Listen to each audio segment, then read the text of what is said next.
Hello friends, myself Ratika Sharma and welcome back to my channel Sharma Classes. Class 9 our videos are running on this channel. 3.3 question number 1. आपको क्या करना है, यहाँ पर proof करना है रेशनल नंबर जो भी ये आपको ऑप्शंस में दिए हुए हैं ये इक्वल है, इस तरह से आपको प्रूफ करना है। तो कैसे करना है, देखो 2/3 है, 4/6 है। फर्स्ट पार्ट ये रहा आपके सामने, ये दोनों ही प्राइम नंबर से, यानी 2 भी प्राइम है 3 भी प्राइम है, तो किसी से भी कट नहीं होगा। ये आपको अच्छे से पता होना चाहिए कि प्राइम नंबर्स किसी से नहीं कटते, खुद से कटते हैं या 1 से कटते हैं। पर यहाँ पर ये आप देख सकते हो 4 और 6 प्राइम नहीं है, कंपोजिट नंबर है। कंपोजिट मतलब जिनके मोर देन 2 फैक्टर्स होते हैं। सो 2 की टेबल में अगर आप नोटिस करोगे ये भी आता है, ये भी आता है, तो 2 2 जा 4, 2 3 जा 6। तो यही चीज यहाँ अप्लाई करो। 2/3 को हम कुछ नहीं कर सकते, प्राइम नंबर्स की फ्रैक्शन है। और यहाँ पर देखें तो 4/6 को हमने 2 2 जा 4, 2 3 जा 6 किया। दैट मीन्स आपको ये इक्वल प्रूफ करने हैं ना, तो यहाँ पर आप इक्वल लगा दीजिए। तो ये 2/3 यहाँ से इक्वल हो गया। इक्वल आ गया ना, तो यहाँ पर स्टेटमेंट में आप लिख सकते हो कि 2/3 इक्वल है 4/6 के, क्योंकि हमने इसे सॉल्व करके हम ये लेके आए हैं ना। बट हमारा बेस तो यही क्वेश्चन है ना जिससे हमने शुरू किया है सॉल्यूशन। तो मेन क्वेश्चन आप यहाँ पर ही लिखेंगे जब आप इसे इक्वल प्रूफ कर देंगे तब। फिर से आते हैं 5/4, दोनों प्राइम नंबर्स हैं, आई मीन प्राइम नहीं है, 5 एक प्राइम है लेकिन 4 कंपोजिट है। लेकिन जब एक प्राइम नंबर वहां पर आ चुका है तो वो किसी से भी कट नहीं होगा। सो यहाँ पर देखते हैं 10/8 है, 2 5 जा 10, 2 4 जा 8, इम्प्लाई दैट 5/4 इक्वल 5/4। तो इसलिए यहाँ पर लिखेंगे इम्प्लाई दैट 5/4 इक्वल होगा 10/8 के। Hence proved. यहाँ पर आइए, माइनस का 3/5 है, यहाँ पर आप लिखिए माइनस का 6/10, 2 3 जा 6, 2 5 जा 10, दोनों इक्वल है। तो यहाँ पे माइनस का 3/5 इक्वल माइनस का 3/5। यहाँ स्टेप में जगह नहीं है तो मैं यहाँ लिख दे रही हूँ। सो इट मीन्स 6/10 ये दोनों आपस में इक्वल है, हैंस प्रूव्ड। यहाँ पर आइए 9/3 है और यहाँ पर 3 में 1 मान लो, क्योंकि यहाँ पे एक फ्रैक्शन बन जाएगी। रैशनल नंबर यही तो होता है P/Q की फॉर्म। तो 3 1 जा 3, 3 3 जा 9, तो यानी 3/1 equal 3/1 implies that 9/3 is equal to 3, hence proved. Okay, यहाँ पर देखिए, यहाँ पर डिनोमिनेटर हमें प्लस करना है, ठीक है। डिनोमिनेटर डिफरेंट है, उस केस में आपको एलसीएम निकालना आता है। हमेशा ध्यान रखना है छोटे नंबर से स्टार्ट करना है। अगर यहाँ 5 तो प्राइम है, 5 खुद से जाएगा। 10 है, 1 प्लेस पे 0 है, तो सबसे पहले छोटा नंबर 2 से जाएगा ये। तो 5 को एज इट इज कॉपी करोगे, 2 5 जा 10, देन 5 से चलाओगे 1 जा 1 जा, यानी जब यहाँ पर 1 1 आ जाए तब आपको स्टॉप करना अपना एलसीएम का प्रोसीजर। फिर यहाँ पर एलसीएम क्या होगा, 2 × 5 यानी कि 10। तो यहाँ पर आपको क्या करना है, 10 लगाना है। जो डिनोमिनेटर है, ध्यान से सुनना, जो डिनोमिनेटर है उससे इस वाले एलसीएम को आप लोग डिवाइड करोगे। 5 2 जा 10 पूरा कर दिया। ये जो 2 जा, ये क्वेश्चन 2 जो आया है इसकी मल्टीप्लाई ऊपर वाले न्यूमरेटर में करनी है। 2 2 जा 4। फिर से सुन लो क्या कहा मैंने, डिनोमिनेटर से एलसीएम को डिवाइड करोगे, जो भी क्वेश्चन आएगा उसकी मल्टीप्लाई न्यूमरेटर में करेंगे। आते दोबारा, 10 से 10 को डिवाइड करो, 1 आया, 1 की मल्टीप्लाई 3 में करो, 1 3 जा 3, साइन जो भी है वो आ जाएगा। तो 4 और 3 7/10 will be your answer. Next पे आते हैं, ये एलसीएम का जो साइन है ये ध्यान रखना हमेशा इस इक्वल के बीच में होना चाहिए, ठीक है। आइए इधर 12 और 8 का एलसीएम क्या होगा, 2 से चलाया, 2 6 जा 12, 2 4 जा 8, 2 3 जा 6, 2 2 जा 4, 2 3 जा 2 1 जा, और ये 3 से गया 1 जा 1 जा, 2 2 जा 4, 2 जा 8, 8 3 जा 24, इसका एलसीएम हो गया मल्टीप्लाई करके। 12 से इसको डिवाइड करो, यानी डिनोमिनेटर से डिवाइड करोगे, 12 2 जा 24, 2 आया ना, इस 2 की मल्टीप्लाई ऊपर न्यूमरेटर में कर दो, 2 7 जा 14। 8 से इसको डिवाइड करोगे, 8 3 जा, तो ये जो 3 आया 3 की मल्टीप्लाई न्यूमरेटर में होगी, 3 5 जा 15। अब ऐड करो इसे, 9 2 24 will be your answer. Next पे आइए, फिर से हमें पता है जब 7 और 14 का आप एलसीएम लोगे तो 14 ही आएगा। 7 से इसको डिवाइड करो 2 आएगा, 2 से ऊपर वाले की मल्टीप्लाई करो तो 2 4 जा 8, और इस वाले साइन को भूल मत जाना। प्लस यहाँ पर रहेगा 14 से 14 को डिवाइड करोगे 1 आएगा, 1 से 3 की मल्टीप्लाई 1 3 जा 3, प्लस माइनस प्लस माइनस होता है, 8 में से 3 गया, 5/14 बचेगा, लेकिन बड़ी डिजिट का साइन जो है वो यहाँ पर लगाएंगे आप। यहाँ पर आते हैं 6 और 4 का एलसीएम क्या होगा भाई, देखो 2 3 जा 6, 2 2 जा 4, 2 3 जा 6, 2 1 जा 2, 3 से जाएगा 2 2 जा 4, 4 3 जा 12, 12 इसका एलसीएम हो गया। 6 से डिवाइड करो, 6 2 जा 12, 2 से 5 की मल्टीप्लाई 2 5 जा 10, 4 से 12 को डिवाइड करो, नीचे डिवाइड ऊपर मल्टीप्लाई, ध्यान रहेगा ना। ये क्वेश्चन नंबर हमने गलती से 3 का फर्स्ट ले लिया है। चलो 4 से 12 को डिवाइड करो, 3 जा 3 से ऊपर मल्टीप्लाई करो, 3 1 जा 3, माइनस है तो माइनस कर दो, 10 में से 3 गया 7/12 विल बी योर आंसर। ये क्वेश्चन नंबर 2 चल रहा था, अभी 3 चल रहा है हमारा।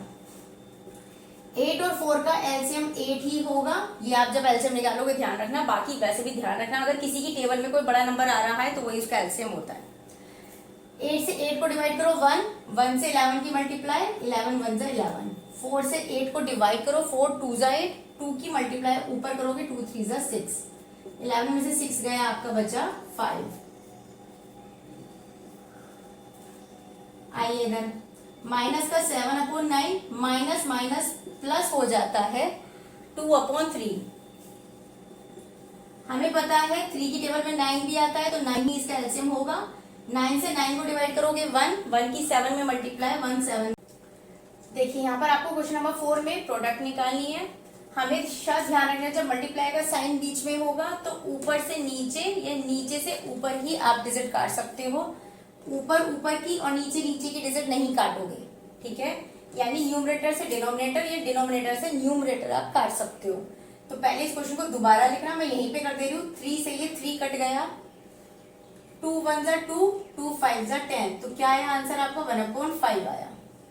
इधर आइए 7 से 8 भी नहीं कटेगा, 5 से 11 नहीं कटेगा, सेम 7 से 11 और 5 से 8 आपस में कुछ भी नहीं कट रहा है, तो आपको क्या करना है, ऊपर ऊपर मल्टीप्लाई 7 5 जा 35, 11 8 जा 88 विल बी योर आंसर। इधर आइए 7 से 4, देखो यहाँ से 7 और 5 आपस में नहीं कट रहे हैं, लेकिन 2 2 जा 4, 2 7 जा 14 और कुछ भी नहीं कट रहा, तो 2 5 जा 10, 7 7 जा 49, माइनस का साइन ये रहा, ठीक है।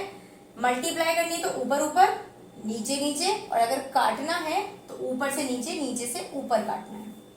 क्वोशिएंट बताना है। क्वोशिएंट क्या होता है, जब हम किसी को डिवाइड करते हैं तो ये डिवाइजर होता है, ये डिविडेंड होता है, ये क्वोशिएंट होता है, और जो बचता है वो रिमाइंडर होता है।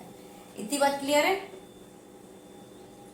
तो अभी फिलहाल यहाँ पर डिवाइड करने की शायद नीड नहीं पड़ेगी, क्यों, क्योंकि देखिए जो पहले नंबर पे फ्रैक्शन है उसको आप कुछ नहीं छेड़ेंगे, एज इट इज कॉपी करेंगे।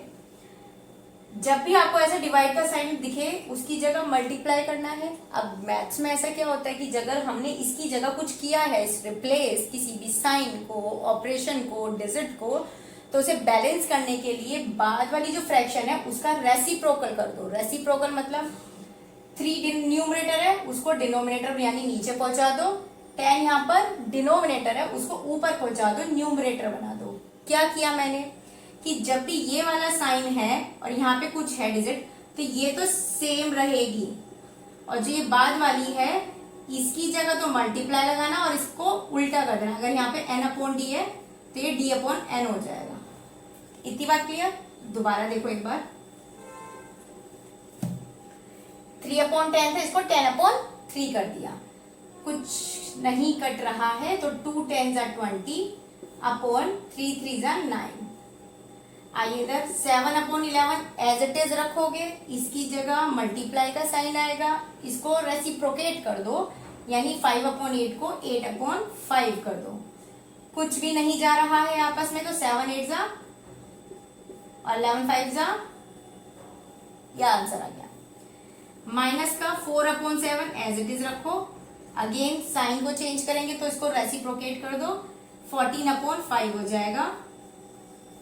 7 1 7, 7 2 14। और ये ध्यान रखना, ये वाला 1 ये 2 एकदम चिपका के नहीं लिखने हैं। तो क्या आंसर होगा? 4 2 8, 5 1 5, और माइनस के साइन को भूल मत जाना। दो साइड्स दी हुई हैं और आपसे कहा है शो दैट, यानी कि LHS और RHS को साथ में इक्वल प्रूव करो। तो सबसे पहले मैंने ये LHS यहाँ पर लिखी हुई है। कैसे करेंगे? सबसे पहले याद करो क्या एक फार्मूला होता है बोर्ड मास। B4 क्या होता है? ब्रैकेट। तो सबसे पहले ब्रैकेट को सॉल्व करेंगे। 2 और 4 का एलसीएम 4 आता है।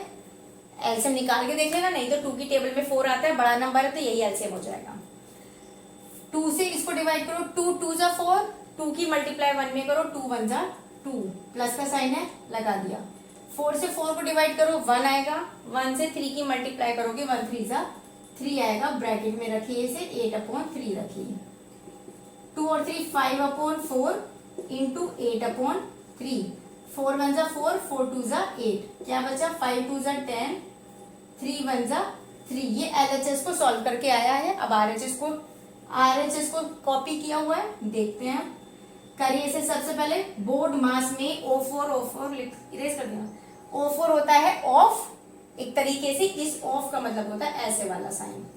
तो ये भी मल्टीप्लाई में ही आता है। फिर डिवाइड करते हैं, फिर मल्टीप्लाई। तो पहले मल्टीप्लाई करिए।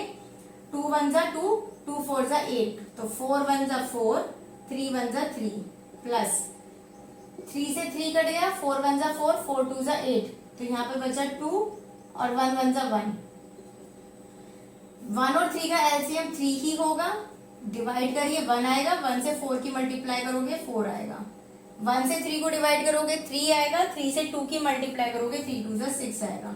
6 और 4 10/3 will be your answer. Question number 7 कहता है सिंप्लीफाई करिए डिस्ट्रीब्यूटिव प्रॉपर्टी लगाकर। नहीं तो हमें पता है बोर्ड मास क्या होता है, तो हम पहले बी को ब्रैकेट को सॉल्व कर लेते, लेकिन अब इसमें कहा है डिस्ट्रीब्यूटिव प्रॉपर्टी लगानी है। क्या होती है ये ध्यान रखिए। डिस्ट्रीब्यूटिव प्रॉपर्टी का मतलब है ब्रैकेट के बाहर जो कुछ भी है उसकी सबसे पहले अंदर मल्टीप्लाई करो।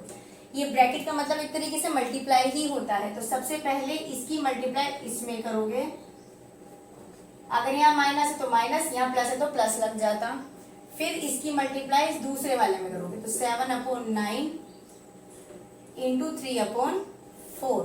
अगर कुछ कट रहा है तो आप काट सकते हो। 7 से 7 गया, 3 2 6, 3 3 3, 3 1 3, 3 3 9। क्या बचा यहाँ पर? 2 1 2, 3 माइनस 7 1 7, 3 4 12। एलसीएम लीजिए। 3 की टेबल में 12 आता है, तो 12 बड़ा नंबर है, वही इसका एलसीएम होगा। 3 से इसको डिवाइड करिए, 4 आएगा। 4 की मल्टीप्लाई 2 में करिए, 4 2 8। 12 से 12 को डिवाइड करिए, 1 आएगा। 1 की मल्टीप्लाई 7 में करेंगे, 7। Final answer. ठीक है, रैशनल नंबर है और आपको ये एक्स जो है एक रैशनल नंबर है जिसकी वैल्यू आपको फाइंड आउट करनी है। तो इस क्वेश्चन में कुछ खास है नहीं। सबसे पहले डिस्ट्रीब्यूटिव प्रॉपर्टी लगाइए। 5/6 की मल्टीप्लाई एक्स में करेंगे, प्लस का साइन है लगा दिया। 5/6 की मल्टीप्लाई फिर 3/5 में करेंगे, इक्वल का साइन ये रहा। 5/6 एक्स प्लस हाफ। इसमें कुछ करने लायक है नहीं, तो एज इट इज कॉपी करना है इसको। 5/6 एक्स ऐसी रहेगा। 5 से 5 गया, 3 1 3, 3 2 6, तो 1/2 बचा यहाँ पर, equal 5/6 x plus half. LHS और RHS दोनों सेम है, सो यहां से आप x की वैल्यू नहीं पता लगा सकते हो। सो x is a, since x is a rational number, by this x can be varied। मतलब x की वैल्यू डिफरेंट आ सकती है। ठीक है, सो ये एक्सरसाइज आपकी यहीं खत्म होती है। मिलेंगे नेक्स्ट वीडियो में। लाइक शेयर सब्सक्राइब नहीं भूलना है।